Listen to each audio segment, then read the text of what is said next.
네, 오늘 마지막 날 하나님이 주실 은혜가 있음을 사모하면서 우리 함께 말씀 갈라디아서 2장 16절에서 21절까지 형제 한 절,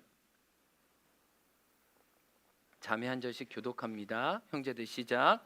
사람이 의롭게 되는 것은 율법의 행위로 말미암음이 아니요 오직 예수 그리스도를 믿음으로 말미암는 줄 알므로 우리도 그리스도 예수를 믿나니 이는 우리가 율법의 행위로서가 아니고 그리스도를 믿음으로써 의롭다함을 얻으려 함이라.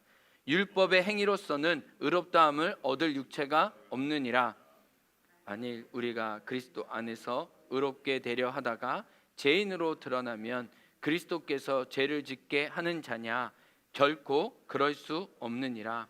만일 내가 헐었던 것을 다시 세우면 내가 나를 범법한 자로 만드는 것이라. 내가 율법으로 말미암아 율법에 대하여 죽었나니 이는 하나님에 대하여 살려 함이라. 내가 그리스도와 함께 십자가에 못 박혔나니 그런즉 이제는 내가 사는 것이 아니요 오직 내 안에 그리스도께서 사시는 것이라. 이제 내가 육체 가운데 사는 것은 나를 사랑하사 나를 위하여 자기 자신을 버리신 하나님의 아들을 믿는 믿음 안에서 사는 것이라. 내가 하나님의 은혜를 피하지 아니하노니 만일 의롭게 되는 것이 율법으로 말미암으면 그리스도께서 헛되이 죽으셨느니라. 아멘. 우리 20절 말씀 한번 다시 읽어보겠습니다. 시작. 내가 그리스도와 함께 십자가에 못 박혔나니 그런즉 이제는 내가 사는 것이 아니요 오직 내 안에 그리스도께서 사시는 것이라. 이제 내가 육체 가운데 사는 것은 나를 사랑하사 나를 위하여 자기 자신을 버리신 하나님의 아들을 믿는 믿음 안에서 사는 것이라. 아멘. 오늘 말씀의 제목은 십자가 밑에 얼굴을 파묻으라입니다. 따라해 보겠습니다. 십자가 밑에 얼굴을 파묻으라.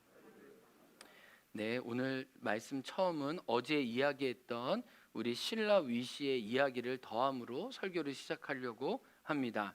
신라 위시는 어제 이야기를 좀 떠올려 보면 방송인으로 사역자로 또 사람들에게 스피커로서 영향력 있는 삶을 살았습니다. 그러나 그 보람은 부담으로 바뀌었고 그 기쁨은 근심으로 바뀌었습니다. 어느새 이 신라 위시는 늘 좋은 사람이 되어야 한다는 압박감이 그에게 있었습니다. 더 이상 사람들이 원하는 것을 줄 수 없다는 두려움도 내면에 있었죠. 그녀는 늘 다른 사람을 상담해 주는 사람이었지만 자신의 마음을 누군가에게 드러내지 못하는 지독한 외로움도 갖고 있었습니다. 그래서 정신병원에서 태어나고 난 다음 길에서 자신을 알아본 사람에게 같이 나와 함께 차를 마시자며 자기의 이야기를 하며 눈물을 흘릴 정도로 군중 속의 고독을 느끼고 있었습니다. 이렇게 내면의 어려움을 겪고 있을 때 흔히 우리가 하는 것처럼 이 신라 위시도 자신을 더 혹독하게 몰아갔습니다. 예를 들면 이런 겁니다. 신라 위시는 기도를 더 많이 했습니다. 그리고 기도 중에 내가 혹시 고백하지 않는 죄가 있나 사사시 살펴보면서 모든 죄 회개의 고백을 다 하나님께 아뢰기도 했습니다. 그리고 찬양을 더 많이 읊조리기도 하고 말씀을 암송하려고 더 애쓰기도 했습니다. 그리고 내가 너무 내 자신에게만 또 몰두하는 것이 아닌가라고 생각해서 자신의 내면적으로는 피도 흘리고 정말 아무것도 남아있지 않는 상태였지만 혹시 더 어려운 사람이 있는 건 아닌가 생각하고 다른 사람을 돌보는데 더 애를 쓰기도 했습니다. 그럼에도 불구하고 이 책에서 신라 위시가 고백하는 것은 조금 더 나아지지 않았다는 거예요. 외면을 변화시키려고 했지만 내면의 변화가 있지 않으니까 외면의 변화가 금세 시들어들고 말았다는 거예요. 그래서 이 신라 위시가 마지막으로 선택한 방법이 21일간 금식 기도를 하는 것이었습니다. 금식 기도를 통해 자신을 극으로 몰았습니다. 금식 기도를 무기로 삼아서 자신의 수치심과 두려움과 무기력함과 중압감을 이겨보려고 자신의 육체와 정서의 이 한계를 다 극으로 몰아보았던 것입니다. 그런데 이 모든 것이 다 통하지 않았죠. 그런데 신라 위시를 지금 자기의 자리로 다시 돌아오게 한 비결이 있습니다. 그것은 십자가의 사랑이 자신의 전부가 될 때까지 자신의 전부였던 것을 포기하고 그 자리에 십자가를 두는 것이었습니다. 이게 굉장히 중요합니다. 우리도 이런 혼란에 빠지기가 쉬운데 처방은 이것밖에 없습니다. 다시요. 십자가의 사랑이 전부가 될 때까지 자신의 전부였던 것을 포기하고 그 자리에 십자가를 두는 것입니다. 따라해 보겠습니다. 그 자리에 십자가를 두자. 다시 어제의 반복일 수 있는데요. 자신의 행위로 자신을 증명하려고 했던 것을 포기하고 십자가의 사랑이 나에 대해 증거하는 것을 받아들이는 거예요. 굉장히 앞과 뒤는 너무너무 다르죠. 그래서 신라 위시는 그 십자가에서 내 사랑하는 자여, 내가 너를 온전히 기뻐하고 받았다라는 그 메시지를 오랜 시간 걸쳐서 받음으로 회복에 이르게 됩니다. 우리가 알아야 할 것은 이 신라 위시가 겪은 과정이 저와 여러분이 신앙생활하는 과정에 반드시 겪게 되는 과정이라는 거예요. 반드시 내 한계와 내 바닥을 마주하게 되는 때가 우리 안에 있다는 것입니다. 그러므로 우리도 역시 내가 무엇을 함으로 하나님께 내 자신을 증명하려는 것을 멈춰야 할 때가 온다는 거예요. 십자가가 내 모든 것이 되도록 내 자신을 비워야 할 때가 반드시 옵니다. 이때가 반드시 있다는 거예요. 여러분, 믿음의 선배들의 이 신앙의 여정을 성경에서 보세요. 반드시 자기 자아를 부수고 하나님께 초대하는 그 십자가의 자리가 반드시 그의 삶에 있었다는 것을 알게 됩니다. 결국 신앙생활의 궁극적인 지점은 오늘 우리가 읽었던 갈라디아서 2장 20절, 오직 내 안에 사는 것은 내 자아가 아니라 내 자아가 바닥이 났을 때 그 자아를 넘어서서 오로지 살아계시는 내 안에 그리스도만 계십니다 라는 이 고백이 설 때까지 하나님은 우리의 믿음의 여정을 새롭게 깊게 이끌고 계시다는 것을 알아야 돼요. 여기서 중요한 것이 오직입니다. 2장 20절에 보시면 오직 내 안에 누가 사는 거예요? 그리스도만 사는 거예요. 그러니까 우리는 처음에는 그리스도로 시작했다가 내 자신에게 부풀려졌다가 나중에는 내 자신을 비우고 오직 그리스도만 남는 이 신앙의 여정으로 하나님은 우리 자신을 이끌고 계시다는 거예요. 그래서 이것을 신앙의 네 단계로 표현할 수 있습니다. 신앙의 여러 단계들과 여러 차원이 있지만 이 신앙의 단계를 통해 하나님은 우리를 어떻게 빚어가시는지 살펴보기 원해요. 첫 번째, 신앙생활의 단계가 있습니다. 이것은 저와 여러분이 겪었습니다. 회심기예요. 따라해 보겠습니다. 회심기.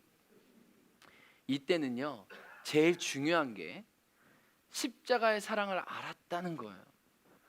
구원의 은혜가 뭔지를 알았다는 거예요. 왜 사람들이 천부여 의지 없어서 두 손 들고 주님께 나아갑니다, 나 같은 죄인 살리신 주 은혜가 놀랍다고 하는지 이전에는 아유 저 불쌍한 것들이라고 사람들을 깔보고 욕했는데 그 대상이 내가 되어서 그 십자가에 자기 자신을 항복하고 드리는 단계가 이 회심기의 단계입니다. 이 회심기의 단계는 십자가의 사랑 때문에 자기 자신과 세상을 보는 눈이 육신의 눈이 아니라 영혼과 마음의 눈을 새롭게 갖게 되는 것이죠. 그래서 이 세상을 봐도, 이 세상의 들풀과 꽃들을 봐도 새롭게 볼 수 있도록 하나님의 아름다우심으로 새롭게 볼 수 있는 단계가 이 회심기의 단계입니다. 여러분, 주님의 십자가를 만났을 때 그 십자가를 통해 어떻게 됐어요? 내가 내 자신도, 익숙했던 내 삶의 자리도 하나님의 은혜의 자리로 새롭게 보게 되었습니다. 이 신앙은 회심기로부터 시작됩니다. 근데 놀랍게도 이 회심기 때 사람들이 전도를 제일 많이 해요. 왜냐하면 자기 안에 살아있는 실체가 자기 자신이 제일 많이 바꾸기 때문에 사람들도 그 사람을 보면서 전도를 당합니다. 아니, 사람이 이렇게 변할 수도 있구나. 사람이 하늘을 향해서 문이 열려지기 시작하니까 마음과 존재가 바뀌어지기 시작하구나 라고 사람들이 처음 고백하게 되는 게 이 회심기를 통해 전도를 사람들이 저절로 받게 되는 것이죠. 그래서 회심기를 지나는 사람을 보면 한마디로 아 뜨거워, 정말 저 사람 예수님 때문에 놀랍게 변해갔네 라고 말하는 게 첫 번째 회심기입니다. 두 번째, 하나님이 우리를 이끄시는 단계가 회심기에서 훈련기로 넘어가죠. 뜨겁기만 하면 안 되잖아요. 안에 채워져야 되잖아요. 안에 단단해져야 되잖아요. 그래서 하나님은 말씀과 기도로 경건의 훈련으로 우리 자신을 채워가세요. 공동체를 통해 섬김의 근육을 통해 여러 신앙의 어떻게 보면 밀도 있는 어떻게 보면 여러 그 아픔과 갈등을 통해서도 하나님은 우리를 빚어가시는 때가 이 훈련기입니다. 그래서 훈련을 잘 받으면 우리가 성숙해져요. 예수님의 인격을 우리에게 담게 됩니다. 그러나 반대편 한편으로 이 훈련기 때 우리가 어느 단계에 이르렀다는 착각 때문에 교만해지기도 하고 우월의식에 빠지기도 해요. 아, 나는 이만큼 됐는데 저 사람은 저것밖에 안 되네.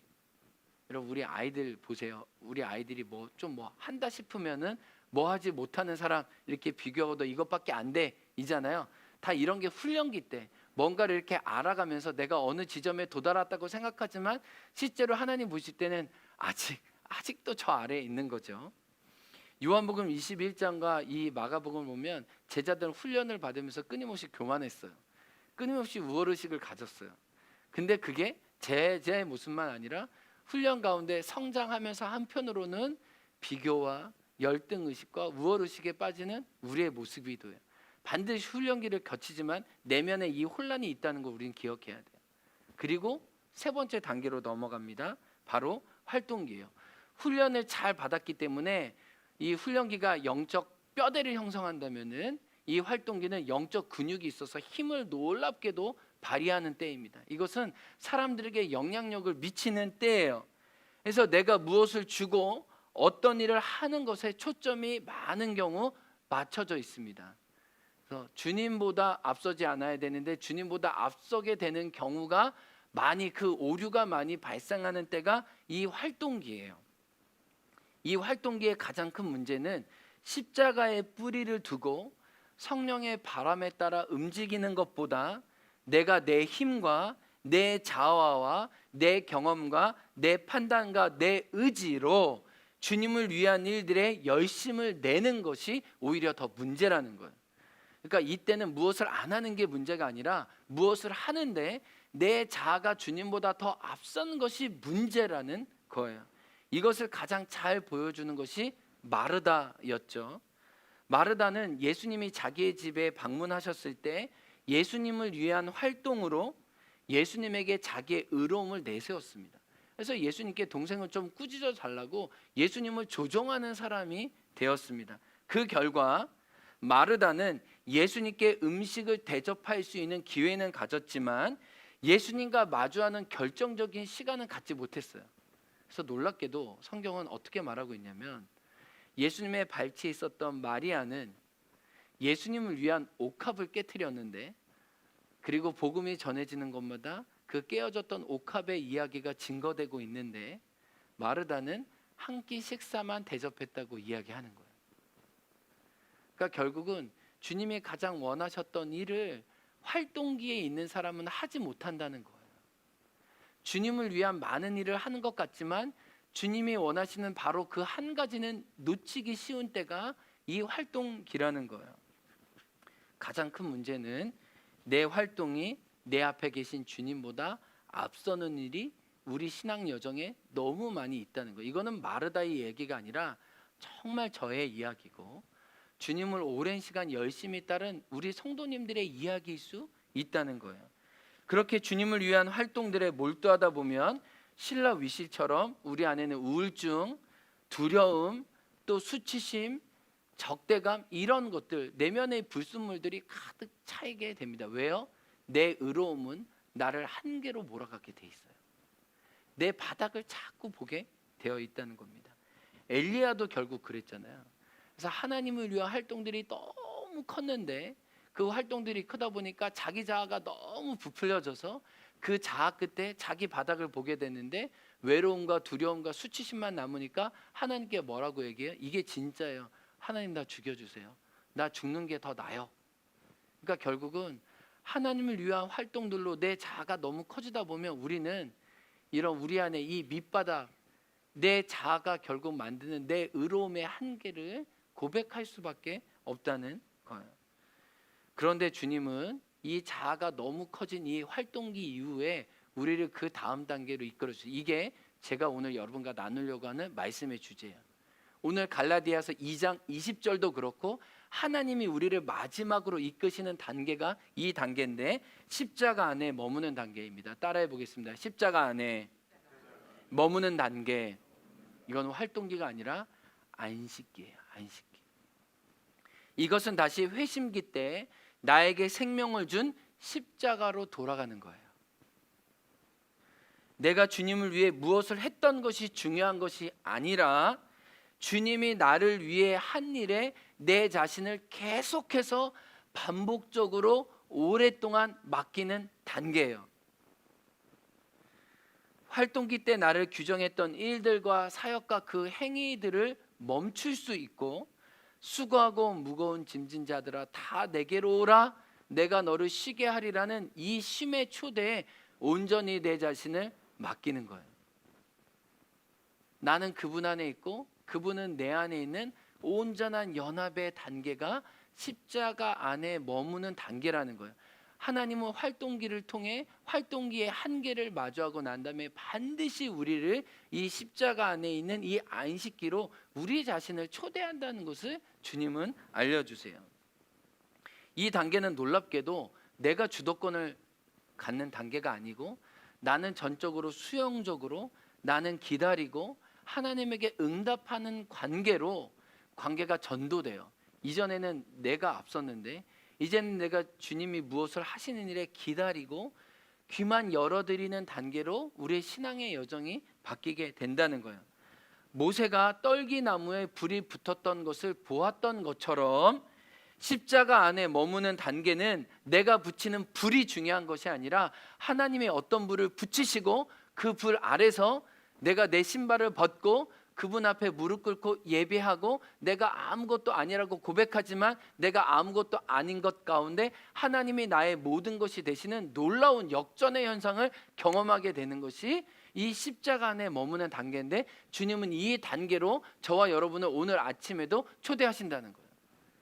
그래서 이 십자가가 진짜 우리에게 의미가 되는 100% 오직 내 안에 그리스도만이 사시는 것이 그것으로 인해서 내가 족합니다라는 단계로 하나님은 우리의 신앙의 밀도와 순도를 그렇게 바꿔가기 원하신다는, 그래야 십자가가 진짜 나의 십자가가 되는 것을 하나님은 바라신다는 겁니다. 그래서 이때는 너희는 가만히 있어 내가 주됨을 알지어다라는 고백의 의미를 이때서야 깨닫게 되는 거예요. 그래서 갈라디아 2장 20절 말씀이 진짜 나에게 다가옵니다. 뭐예요? 나를 사랑하사 나를 위하여 자기 자신을 버리신 하나님의 아들을 믿는 믿음이 나에게 가장 크게 남는, 나를 위해 그 아들 예수님이 십자가에 죽으신 것이 고린도 전서의 표현으로는 내가 예수님과 예수 그리스도가 십자가에 못 박힌 것 외에는 내가 그 어느 것도 자랑하고 그 외에 다른 어떤 것도 나를 규정하지 않기로 결정하는 그 위대한 고백만이 남는 그 단계로 하나님은 저와 여러분을 이끌기 원하십니다. 그런데 오늘 말씀의 문맥에서 보면, 여러분 성경에 보면 16절에 보면 지금 사도 바울이 갈라디아 교회 성도들을 전도하고 그들을 세웠잖아요. 근데 그들이 회심기를 지나 지금 열심히 3단계 활동기에 있었어요. 그래서 뭐라 그러냐면 너희가 행위로 의롭다함을 받으려고 16절에 3번이나 반복해요. 너희가 율법의 행위로 너희 자신을 의롭게 하려고 너희 자신이 어떤 사람인지 율법의 행위를 자꾸 이전 것을 갖다 써서 너희 자아를 부풀리고 있구나. 그러면 예수님이 십자가에 달린 의미가 무슨 의미가 있는 거야? 너희가 활동기로 너희 자신의 어떠함을 자꾸 하나님과 세상에게 드러내려고 하는데 그렇게 하지 마. 그것은 십자가의 의미를 알지 못하는 거야. 왜 다시 율법으로 돌아가서 사람의 행위로 십자가의 은혜를 대체하려고 하는 거야? 너희가 회심기 때 그 십자가 사랑 앞에 벌벌 떨었던 것처럼 이제는 그 십자가의 사랑 안에서 온전히 안식하라라고 갈라디아 교인들에게 그 활동을 멈추고 안식기로 돌아가라고 얘기하는 거예요. 그래서 그들이 갈라디아서 3장 3절에 보면 뭐라고 그러냐면 어리석도다 갈라디아 사람들이여, 너희가 성령으로 시작했다가 너희가 육체로 마치려고 해요. 여기서 육체는요 내 자아예요. 내 자아. 하나님을 사랑한다고 하면서도 너희 자아를 부풀려서 하나님을 조종하고 하나님보다 너희 자신을 더 높이려고 하는데 어리석도다. 너희 자아를 깨트리고 십자가만이 오로지 충분합니다라고 얘기하는 십자가 앞에 머무는 그 단계로 하나님은 너희를 이끄신다. 오직 내 안에 사는 것이 그리스도라는 고백을 하나님은 너희 안에 다시 회복하기 원하신다 라고 말씀하는 거예요.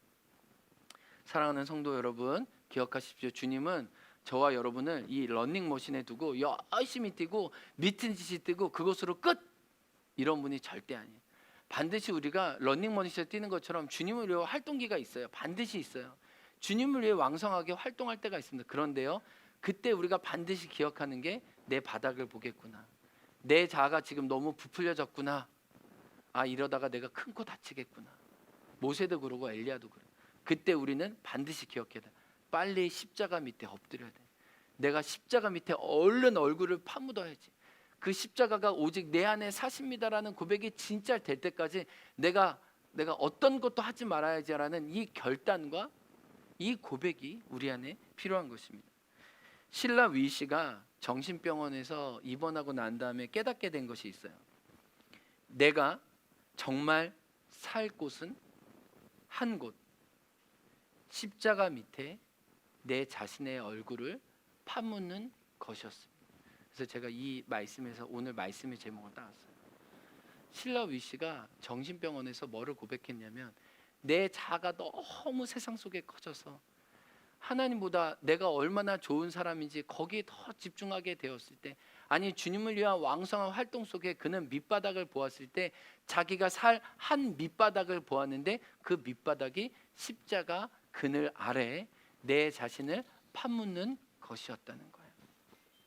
오늘 말씀의 결론입니다. 우리 신앙의 여정은 십자가에서 시작해서 십자가로 맞춰지는 거예요. 아멘.